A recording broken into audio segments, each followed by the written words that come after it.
Na-post ko po ito dati mga ga, pero sa Maidi lang or sa stories lang po natin. Kaya maraming nag-message sa atin na hihingi daw sila ng ating recipe nito at ito mga ga ay 3 kilo po ito para pang delivery po natin. Kaya tara na, huwag na nating patagalin yan, umpisahan na po natin. So ang una po nating gagawin ay gagawa po tayo ng ating palaman. Meron tayo ditong 1 kilo ng third class flour at 1 kilo ng light brown sugar. At maglagay lang po ako dito ng mga 1/2 tablespoon ng food color na ube violet at 1 teaspoon ng iodized salt. At pagkatapos ay i-mix lang po natin yan at dito maglagay po tayo ng 50 grams ng margarine. At sa paglagay po natin dito ng tubig, bali huwag po nating ibuhos lahat yung ating tubig para matansya po natin para hindi naman masyadong malambot or basa yung ating palaman. Lalo na mga ga na magkaiba po tayo ng brand ng harina na ginagamit po natin. Kaya kailangan po sa tubig po natin ay tansyahin lang po talaga natin. At dito sa brand ng aking harina ay nakagamit po ako dito ng 1 1/2 cup na tubig. At ganito lang yung consistency ng ating palaman, ganito lang kalambot. Itabi lang muna natin ito mga ga, gagawa naman tayo ng ating pabalat. So ito na po yung bilang pabalat natin. Sundan nyo lang po yung mga sukat mga ga na sa video screen lang po natin.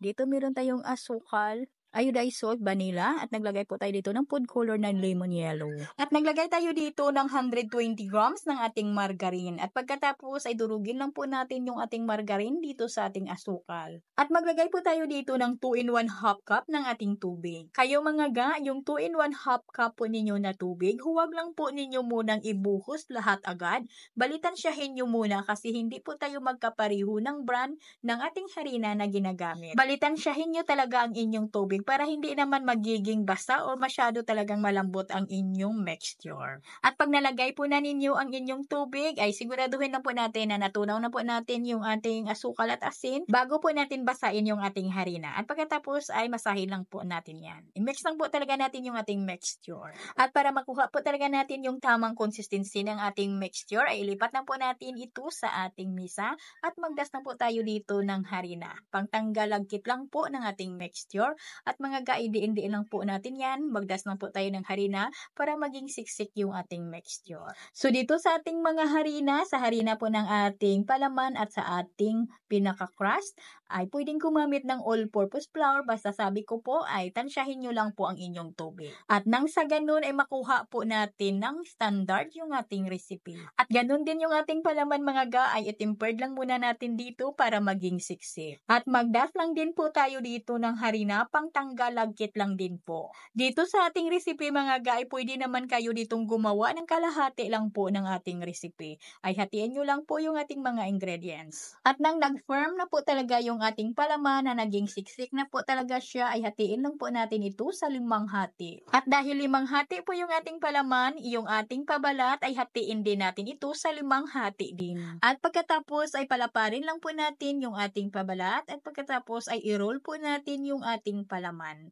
At saka ilagay po natin dito sa loob. At saka pahabain lang po natin ito ga. At yung pagka-roll po natin dito or yung pagpahaba po natin ay depende na ho yan sa atin.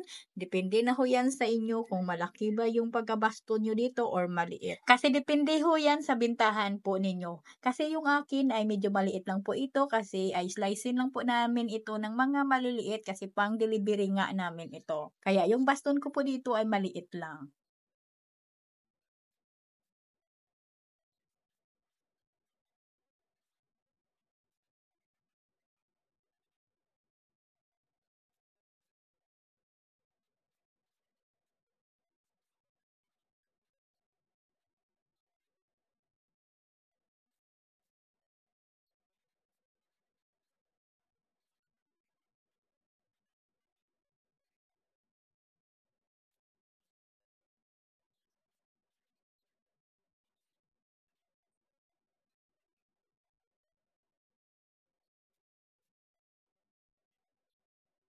At pagkatapos po natin itong maisalansan, ay lagyan lang po natin ito ng design sa ibabaw at pwede na po natin itong isalang agad pag matapos na po natin itong iporma lahat. At kailangan lang po ay mainit na po yung ating oven bago po natin ito isalang para naman po ay hindi matigas yung ating tinapay. At sa pagluto po natin dito ay kakadepende po talaga yan sa gamit po natin na oven. Yung akin mga ga ay niluto ko po ito sa 200 degrees Celsius yung init ng aking oven.